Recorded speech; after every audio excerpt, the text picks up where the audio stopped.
Aujourd'hui, nouvelle lecture récente.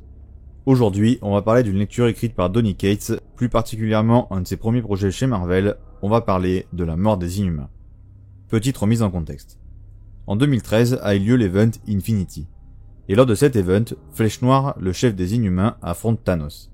Et lors de cet affrontement, Flèche Noire fait exploser une bombe tératogène, qui permet de déclencher les pouvoirs latents d'énormément d'Inhumains, notamment pour le personnage de Miss Marvel qui a reçu ses pouvoirs à ce moment-là.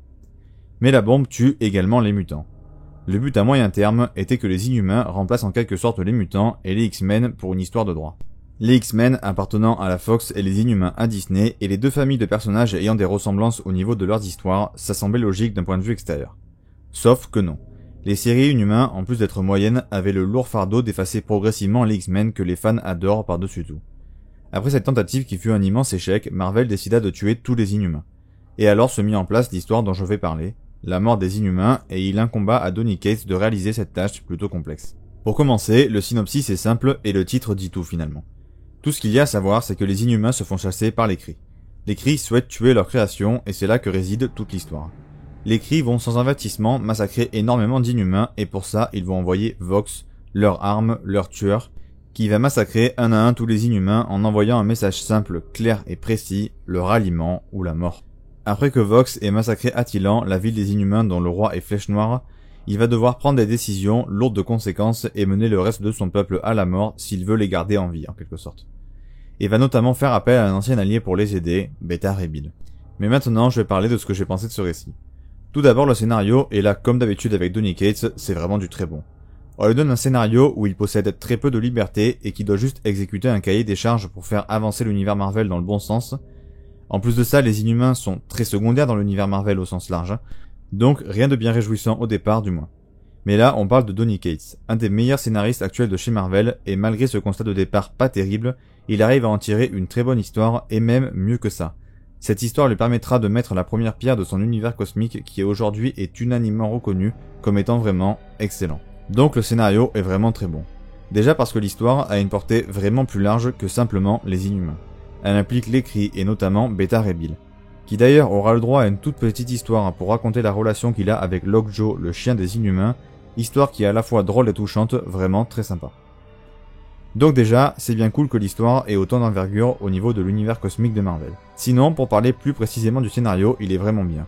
Il développe vraiment bien ses personnages, en particulier Flèche Noire et Medusa, qui sont un couple vraiment incroyable, mais même individuellement, c'est des excellents personnages, et ce récit les exploite parfaitement. Flèche Noire est extrêmement charismatique et un vrai leader né. Dans cette histoire, il joue vraiment le rôle du personnage principal, notamment à cause de la prophétie des Kree, qui rend le personnage encore plus intéressant, important et surtout ambivalent, et qui lui fait dépasser le rôle de simple héros pour le faire devenir un personnage plus nuancé et faire également de lui un leader qui prend et assume des décisions, tel un véritable roi. La prophétie, au-delà d'être excellente et de bien travailler le personnage, donne un fil conducteur au scénario et elle rajoute de l'enjeu. Elle nous met dans une position d'attente et d'expectative. On se demande tout le long si la prophétie va se réaliser. Si oui, à quel moment? Est-ce que les Inhumains vont survivre? Voilà sur quoi repose le scénario.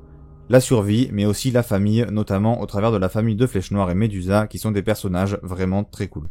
Je disais plutôt que l'univers cosmique de Marvel était bien mis en valeur et utilisé.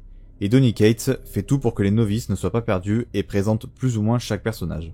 Donc même si l'histoire n'est clairement pas un point de départ pour lire du Marvel, vraiment pas, elle n'est pas non plus inaccessible pour les débutants. Comme je l'ai dit et répété, l'histoire est vraiment très bonne. Mais pour faire une bonne histoire sur quelque chose qui de base n'intéresse pas les lecteurs, il faut les accrocher. Et le premier des 5 numéros est vraiment excellent. Rempli de mystères, d'histoires hyper intéressantes et met parfaitement en place les enjeux du récit. Autre énorme point positif du récit, c'est l'ambiance qui va de pair avec les dialogues. L'ambiance est très nihiliste. On sent que la mort peut frapper à n'importe quel moment. C'est très sombre et on ressent le désespoir des personnages de manière hyper marquée, et on sent que les décisions de Flèche Noire sont d'une importance capitale, et à chaque fois qu'ils se trompent, la mort frappe sans crier gare. Au niveau des dialogues, comme à chaque fois avec Donny Cates, c'est vraiment super cool. C'est une de ses forces. Il y a de superbes échanges entre les personnages. Je retiens en particulier Medusa et Beta Ray Bill qui m'ont marqué, mais surtout Flèche Noire. Et quand on sait que le personnage ne peut pas parler à cause de son pouvoir, c'est quand même un sacré exploit d'écrire d'aussi bons dialogues avec lui. Mais maintenant, il faut que je parle du méchant principal de cette histoire, Vox. Même si au final, c'est plus les Kree, c'est bien Vox qui représente le plus le méchant de l'histoire. Déjà, son design est exceptionnel, je l'adore. Visuellement, il est ultra cool et ultra percutant. Étant donné que c'est une création de Cates, ça m'étonne absolument pas. Vox est une sorte de représentation de la mort et semble franchement inarrêtable à certains moments. Mais au-delà de son design, Vox est vraiment un monstre de charisme, de puissance et de violence.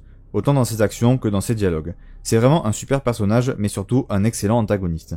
Vers la fin du récit, il y aura des révélations sur le personnage qui le rendront plus nuancé et surtout le feront devenir une véritable incarnation de l'arme-cri faite pour décimer les populations. Tout ça me donne fortement envie de lire la suite de l'univers cosmique de Donny Cates, ce que je compte faire dès que ces Gardiens de la Galaxie sortent en VF. Passons maintenant à la partie dessin. C'est Ariel Olivetti qui s'occupe de cette partie, et le moins que l'on peut dire, c'est qu'il fait un bon travail.